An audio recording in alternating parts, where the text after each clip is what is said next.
My dad said 5 words that burned into my memory forever: "You're on your own, Amelia." I was 17, standing in our kitchen, holding the acceptance letter to my dream college, the University of Chicago. I needed just $5,000 to cover the last bit of tuition. But my dad looked at me like I'd asked for a mansion. "I already pay enough for your brother's baseball travel," he said, pouring his coffee like it was nothing. "You can take out a loan." Builds character. Character. That's what he called it. Meanwhile, my brother Jason had just gotten a new car for his 18th birthday, paid for in full. That night, I lay awake staring at the ceiling, realizing something that hurt more than rejection ever could: my dreams were negotiable. His weren't. I didn't scream or cry. I just made a promise. One day, I'd build a life that didn't depend on anyone's permission, especially his. I didn't know it yet, but that broken promise would be the start of my empire, and the ending of my father's pride. My name's Amelia Roberts, and if there's one thing I've learned, it's that love in some families comes with conditions. I grew up in Dallas, quiet suburb, cul-de-sac life, dad a small business owner, mom a nurse. My parents divorced when I was 10, but even before that, dad's favoritism was loud enough to echo. Jason, my older brother by 2 years, was the golden child. Star athlete, charming, and endlessly praised. I was the quiet one: good grades, part-time jobs, and invisible accomplishments. If Jason scored 1 goal, dad threw a barbecue. If I got an A+ on my AP exams, "Good job, kiddo." That was it. After the divorce, mom moved us into a small apartment while dad kept the house, and Jason. "He needs a stable home environment," dad told the court. I didn't realize until years later that stable meant spoiled. Still, I visited him every other weekend. I'd see Jason showing off his new gear, his shiny watch, his car, all bought by dad. Meanwhile, I worked at a diner after school to help mom pay bills. But I didn't hate them. Not yet. I just thought, maybe if I achieve enough, he'll see me too. Spoiler, he never did. When the University of Chicago acceptance arrived, it felt like the universe had finally noticed me. Full academic scholarship, except for $5,000 in extra fees. I was already working 2 jobs, saving everything I could, but I needed help. I went to dad first, because mom was barely scraping by. "It's just $5,000, dad," I pleaded. "It's my dream school, one of the best programs in the country." He leaned back, arms crossed. "Dreams are nice, Amelia, but you can't expect me to fund them. Jason's got a real shot at a sports scholarship. That's an investment." Investment. That word haunted me. I remember walking home from his house that night, the cool wind against my face mixing with the heat of humiliation. Mom tried to comfort me, but I could see the disappointment in her eyes, not at me, but at him. She said softly, "You'll do it anyway, baby. You always find a way." And she was right. I took extra shifts, borrowed from financial aid, and lived like a ghost for 4 years, minimal sleep, no parties, just hustle. By graduation, I had a degree, $20,000 in debt, and a heart hardened like steel. Graduation day should have been one of the happiest days of my life, but all I felt was exhaustion. Everyone around me was celebrating, with proud parents and cameras flashing. I stood off to the side, holding my diploma and an $18 thrift store dress. Dad didn't show up. Not even a text. Mom was there, though, teary-eyed, waving from the crowd with a homemade, "You did it" sign. That moment meant more to me than any check ever could. After graduation, I moved to Austin. I had $200 in my bank account, an old laptop, and a dream bigger than my circumstances.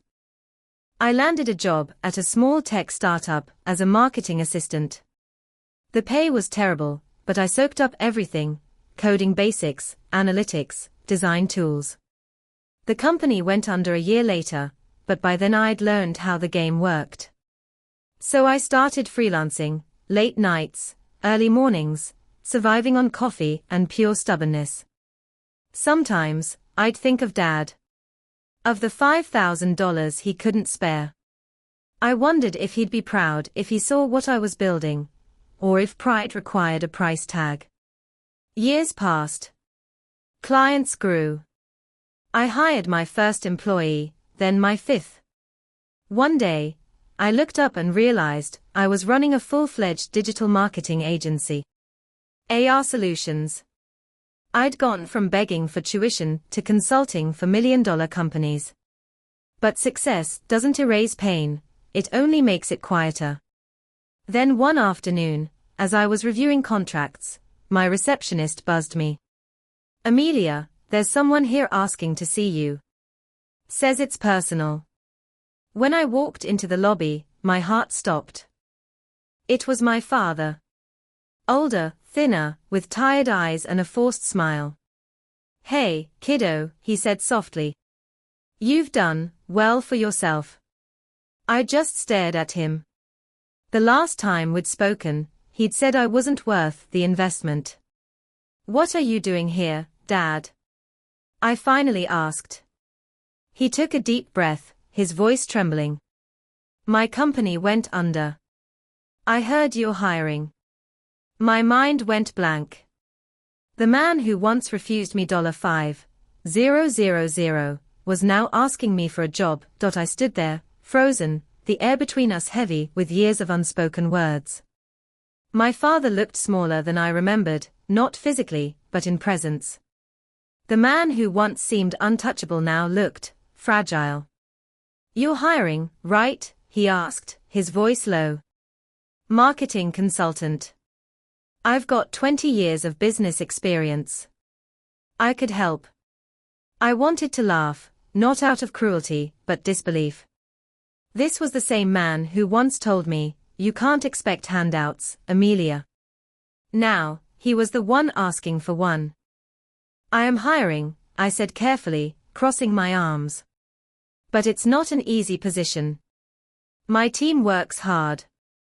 "I can handle it," he said quickly. "I just need a chance." A chance. The irony hit like a punch to the chest. That was all I ever wanted one chance. I motioned toward my office. "Let's talk." He followed me in, glancing around the space. The walls were lined with awards, the logo AR Solutions gleaming behind my desk. His eyes lingered on the nameplate, Amelia Roberts, CEO. He smiled awkwardly. "You really did it, huh?" "Without your investment," I replied, my tone sharper than I meant. He winced. I deserved that. As he explained his situation, his company's bankruptcy, the debts, the burned bridges, I listened silently. Part of me pitied him.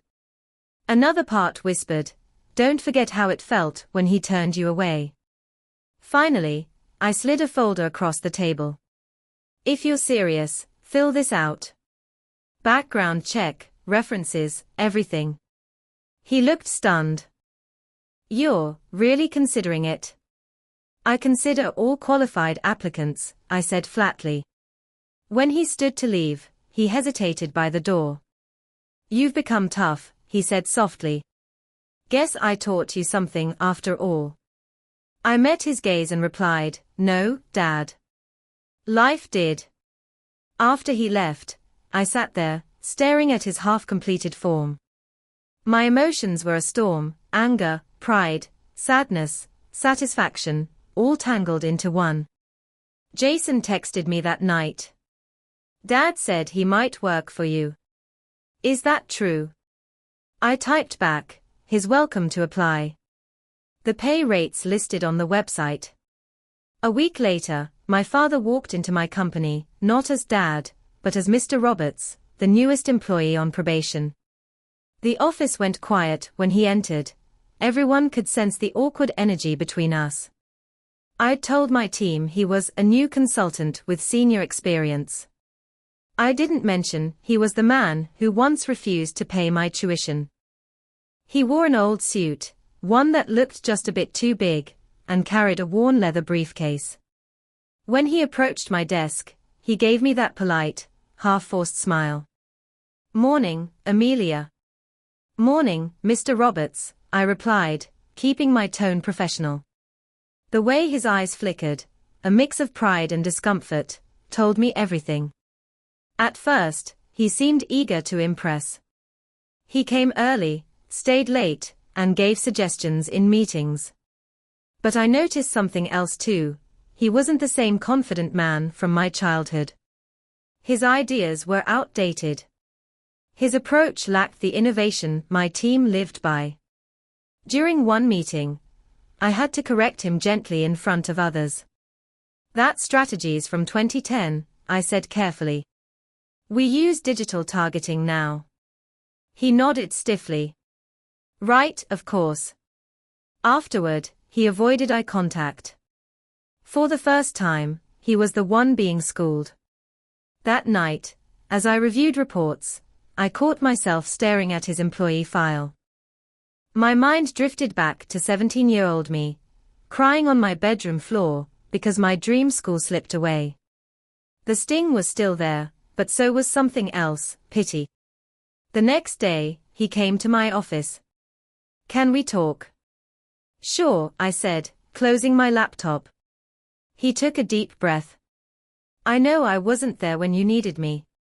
I thought I was teaching you responsibility, but maybe I was just protecting my ego." His voice cracked slightly. "I'm proud of you, Amelia. I mean it." I wanted to accept it, to finally hear those words I'd longed for, but my walls were high. "Thank you," I said softly. "But this isn't about the past. You work here like everyone else. Fair and square." He nodded, but I saw the hurt flicker in his eyes. Still, a small part of me, the little girl who once begged for his help, felt something start to shift. It started with an email. One of my project managers, Liz, came into my office looking uneasy. "Hey, Amelia," she said, closing the door behind her. "I think you should see this." She handed me her tablet. On the screen was a forwarded message, one my father had sent to one of our biggest clients. He'd promised them a lower rate if they signed directly with him instead of through the company. He was trying to take my client behind my back. My stomach twisted. I read the email twice, just to be sure I wasn't overreacting. But it was clear, he was using my business, my contacts, my success, to rebuild his. "Does the client know you're the CEO's father?" Liz asked cautiously. "No," I whispered. "And now, they never will." That night, I didn't sleep. My thoughts raced back to every decision he'd made when I was younger, every time he'd chosen control over care. He hadn't changed. Not really. He just found a new way to prove he was still in charge. The next morning, I called him into my office. He walked in, holding a coffee, smiling like it was just another day. "Morning, Amelia. What's up?" I didn't waste time. "Did you reach out to Vantrex Media directly?" He froze. The color drained from his face. I was just trying to help. Thought I could negotiate a better deal." "Behind my back?" "You're reading it wrong. I was doing it for you, for me." I snapped. "You were trying to steal my client, Dad." He set the cup down, hands trembling. "You don't understand what it's like to lose everything. I just needed something to prove I could still do this." The room went silent. "You already proved something," I said coldly. "That I was right to stop depending on you." He looked at me then, not as his daughter, but as someone who had become everything he wasn't. "You really are your own person now," he said quietly. I guess you don't need your old man anymore. No, I replied. Not like this. He left without another word. And as the door closed behind him, I felt the old ache return, sharper, colder, and this time, final. For a week, I didn't hear from him. No calls, no emails. He didn't even come to clean out his desk. It was like he'd vanished. I tried to focus on work, client meetings, deadlines, expansion plans, but something in me was restless. Angry. Yes. But also, uneasy. Then, one rainy Thursday morning, my phone rang. Is this Miss Amelia Roberts? A woman's voice asked. Yes. Who's this? This is Officer Daniels with the Austin PD. I'm calling about your father. My breath hitched. What happened? He was found in his car last night. It looks like he suffered a heart attack. For a moment, everything went still. The world, my thoughts, the hum of my office, all of it faded into silence. They said he was alive, but in critical condition. I didn't think. I just grabbed my keys and drove. At the hospital, the sight of him hooked up to machines shattered something inside me. The once powerful man, who had lectured me about earning my way, now looked fragile, human, and small. Mom arrived a few minutes later, eyes red and trembling. We hadn't spoken much since the fallout, but in that moment, words didn't matter. He's been under so much stress, she whispered. After everything that happened with you, he felt like he'd lost you. I stood there, guilt twisting in my chest. I thought about our last conversation, my cold tone, the anger in my words. I thought I was standing my ground. Maybe I was. But now, it felt different. The doctor came in quietly. He's stable, but recovery will take time. He'll need support, emotionally and financially. Support. The same thing I'd begged him for years ago. Later that night, as I sat beside his hospital bed, I noticed his hand twitch slightly. He opened his eyes, looked at me, and whispered, Amelia. I'm sorry.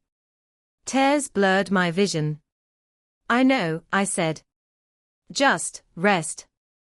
But as I sat there in the sterile silence, holding the hand of the man who'd failed me and then fallen at my feet, I realized something.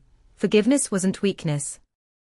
It was freedom. When Dad finally left the hospital, he was quieter, humbled in a way I'd never seen. He asked if we could meet for lunch. Against every instinct, I agreed. We sat across from each other in a small diner, the same kind we used to visit when I was little. He stirred his coffee, avoiding my eyes. I want to make things right, he said. Not with words, with actions. Maybe I can help again, at your company. The request hit hard. Part of me wanted to scream, haven't you learned? But another part, the one that still remembered sitting on his shoulders at the fair, or him cheering at my middle school play, hesitated. Dad, I said softly, you don't need to work for me to make things right. Just, be my dad. That's all I ever wanted. He looked up, eyes glistening. You'd really want me in your life after everything? I didn't build all this to stay bitter, I replied. I built it so I could finally choose peace. He nodded, silently wiping his eyes. For the first time, it felt like we were equals, not enemies. A few months later, Dad surprised me again. He stopped by my office, not to ask for a job this time, but to drop off a small box. Inside were old photos, my high school essays, and a folded college acceptance letter, the one from my dream school. I kept it, he said quietly.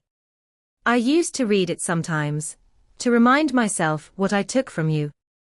My throat tightened. Why are you giving this to me now? Because I want you to know, he said, voice trembling, that I'm proud of you, not for your success, but for forgiving me when I didn't deserve it. We stood there in silence, years of pain hanging between us, but softer now, almost bearable. Before leaving, he smiled faintly. "If you ever do have an opening," he joked, "maybe you can tell me what the pay rate is." I couldn't help but laugh through tears. "Check the website, Dad," I said, echoing the line that started it all. He chuckled, shaking his head. "Fair enough, boss." And just like that, the distance between us finally began to fade. Months passed, and life settled into something I hadn't felt in years: peace. Dad and I started having Sunday dinners again. No business talk, no guilt trips, just quiet laughter over burnt lasagna and stories from the past. Sometimes, I'd catch him watching me with that same pride he used to reserve for Jason when we were kids. But now, it was different, real, unguarded. One evening, as we sat on the porch watching the sunset, he said, "You know, Amelia, I always thought success meant power. But watching you, I realize it means peace." That moment hit me harder than any apology ever could. I smiled. "Took you long enough to learn that lesson." He laughed softly. "Guess you're the teacher now." In the end, I didn't get the $5,000 for my dream school. I got something far more valuable: the strength to build my own path, the power to forgive, and the closure I never thought I'd find. Dad never became my employee. But he became something better: my student, my equal, and finally, my father again. And maybe that was the real revenge all along, turning pain into peace.